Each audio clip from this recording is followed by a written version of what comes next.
नमस्कार, राधे राधे। बहुत बहुत स्वागत है आपका हमारे यूट्यूब चैनल पर।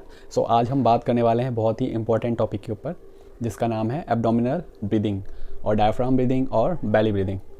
आपने सुना ही होगा इस ब्रीदिंग के बारे में, और अगर नहीं सुना है तो आज जानेंगे हम किस तरीके से बेली ब्रीदिंग को हम परफॉर्म करने वाले हैं और इसके क्या क्या लॉट्स ऑफ बेनिफिट्स हैं।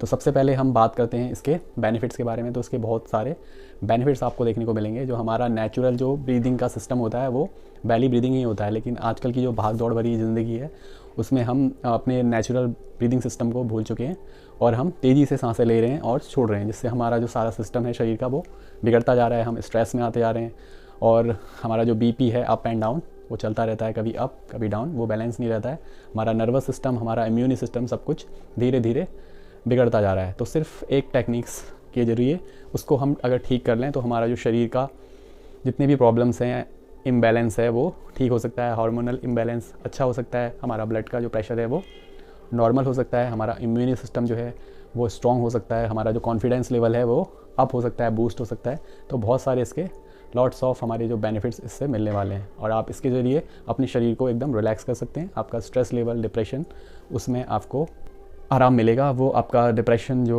और स्ट्रेस है उसमें आपको रिलैक्स मिलने वाला है इस टेक्निक को करने के बाद में। और स्पेशली जो हमारे पेट से रिलेटेड प्रॉब्लम्स रहती हैं, जैसे किसी को डायरिया की प्रॉब्लम रहती है, किसी को कॉन्स्टिपेशन होता रहता है, तो उसमें भी इसका रिलैक्स मिलने वाला है आपको। इसका भी बेनिफिट आपको इसमें मिलने वाला है, क्योंकि हमारा जो ब्रेन होता है और हमारा जो एब्डोमिन यानी कि स्टमक जो होता है उसका कनेक्शन होता है आपस में। अगर हम उसको रिलैक्स कर लें इस टेक्निक के थ्रू और या फिर अदर टेक्निक के थ्रू, जिससे कि हमारा ब्रेन भी अच्छा रहता है और हमारा जो पेट की जो प्रॉब्लम्स है वो भी सॉल्व होने लगती हैं। तो आइए सीखते हैं इस टेक्निक को किस तरीके से करना है। तो एब्डोमिनल ब्रीदिंग जो है मेनली हम दो तरीके से कर सकते हैं, या तो आप बैठ के भी कर सकते हैं या आप लेट के भी कर सकते हैं। बट मुझे जो कंफर्टेबल लगता है वो लेट के हम, क्योंकि अच्छे तरीके से अपने स्पाइन को ज़मीन पर ईजीली स्ट्रेट रख सकते हैं और अच्छे से हम अपने एब्डोमिन को पुश कर सकते हैं, इसलिए वो थोड़ा मुझे ज़्यादा इजी लगता है। तो मैं वही आपको यहाँ पे परफॉर्म करके दिखाने वाला हूँ, और बाकी आप बैठ के भी उसको परफॉर्म कर सकते हैं।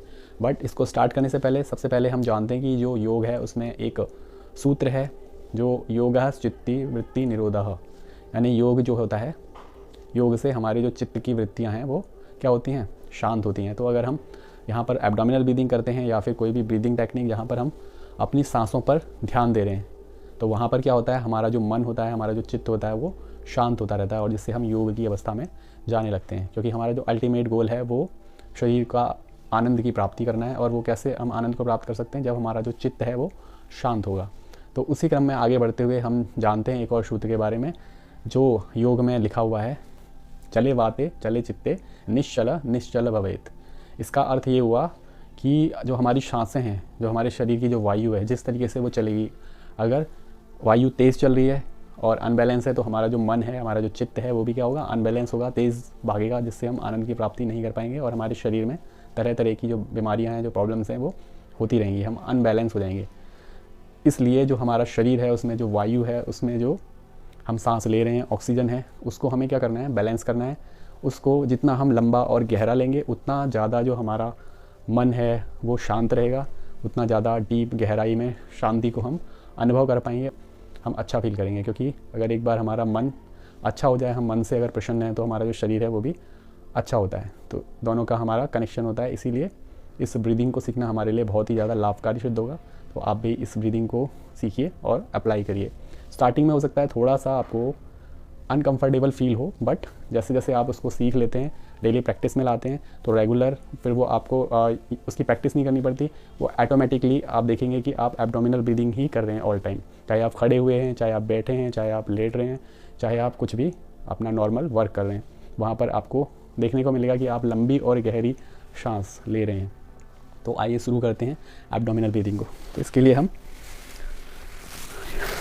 आराम से लेट जाएंगे और अपने पैरों को फोल्ड कर लेंगे, जिससे कि हमारा ब्लड का जो सर्कुलेशन है वो पेट की तरफ आ जाए और मैक्सिमम हमको बेनिफिट मिले एब्डोमिनल ब्रीदिंग का। इसके बाद हमने एक अपने हाथ को बैली के ऊपर रखना है, नेवल के ऊपर, और दूसरे हाथ को हमने चेस्ट के ऊपर रखना है। देन इसके बाद आप आइज़ को क्लोज़ कर देंगे। देन यहाँ पे आपको क्या करना है, धीरे धीरे नॉस्टल से आपको सांस इनहेल करनी है, और इनहेल करती हुई जो सांस है आपने डीप उसको खींचेंगे धीरे धीरे धीरे, जिससे क्या होगा, उसके बाद आपने थोड़ा सा यहाँ पर प्रेशर देना अपने पेट को, फुलाव देना है, थोड़ा सा फुलाना है, पुश करना है ऊपर की ओर, यानी कि पुल करना है ऊपर की ओर। इसमें आपको थोड़ा सा प्रेशर देना पड़ेगा और आपका जो बेली है वो पंप होगा। इससे आपका जो डायफ्राम है वो नीचे की ओर पुश होगा और आपका जो लंग्स हैं वो प्रॉपरली एयर से फिल हो जाएंगे। ऑक्सीजन भरपूर मात्रा में आपके शरीर को मिलेगी, आपके लंग्स पूरे यूटिलाइज होंगे। तो ये हो गया लेने का तरीका। धीरे धीरे इस तरीके से आपने लेना है सांस को, पेट को, बेली को पंप करना है।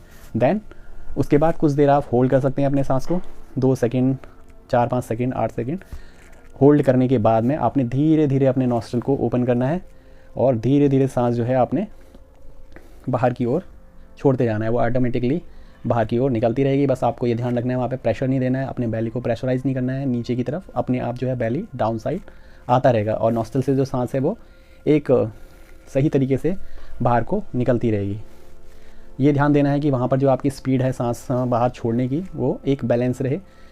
एक कांस्टेंट स्पीड में आप सांस को बाहर धीरे धीरे छोड़ रहे हैं, ना कि रोक के, कभी छोड़ के रोक के रिलीज़ नहीं करना है, उसे धीरे धीरे रिलीज़ होते रहने देना है। ठीक है, तो इसी तरीके से हम स्टार्ट करते हैं। आप देखेंगे किस तरीके से एब्डोमेन जो है मेरा पंप हो रहा है ऊपर की ओर सांस लेते वक्त, और छोड़ते वक्त किस तरीके से डाउन साइड आ रहा है। इस प्रोसेस को आपने अच्छे तरीके से देखना है। यही आपने बैठ के भी अप्लाई कर सकते हैं। स्टार्ट करते हैं।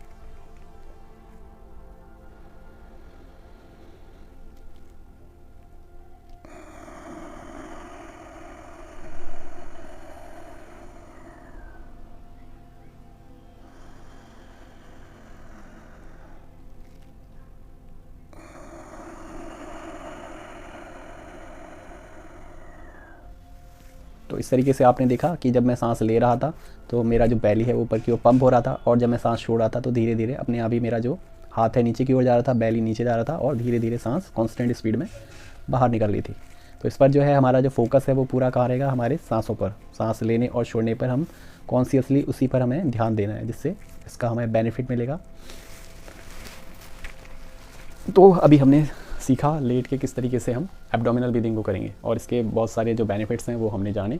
तो आप भी रेगुलर इसको प्रैक्टिस में लाइए। स्टार्टिंग में आपको थोड़ा सा अनकंफर्टेबल लगेगा, लेकिन धीरे धीरे इसकी आपकी प्रैक्टिस होती जाएगी तो नेचुरली आप जो है एब्डोमिनल ब्रीदिंग करेंगे और आप अपने शरीर को, अपने मन को रिलैक्स अनुभव करेंगे। जब भी आपको फील हो शरीर में थोड़ा आप रिलैक्स नहीं फील कर रहे हैं, या थोड़ा स्ट्रेस लेवल आपका बढ़ रहा है, या फिर ब्लड का प्रेशर है वो थोड़ा सा बढ़ रहा है, आप लो फील कर रहे हैं, इम्यूनिटी थोड़ी कम आप फील कर रहे हैं, तो उस टाइम आप इसकी प्रैक्टिस कुछ देर तक कर सकते हैं लेट के। इसी तरीके से आंखें बंद करके पूरा फोकस आपने अपने सांसों पर देना है। फोकस देना बहुत ज़्यादा ज़रूरी है। अगर आप फोकस नहीं देंगे तो उसका बेनिफिट आपको नहीं मिलेगा।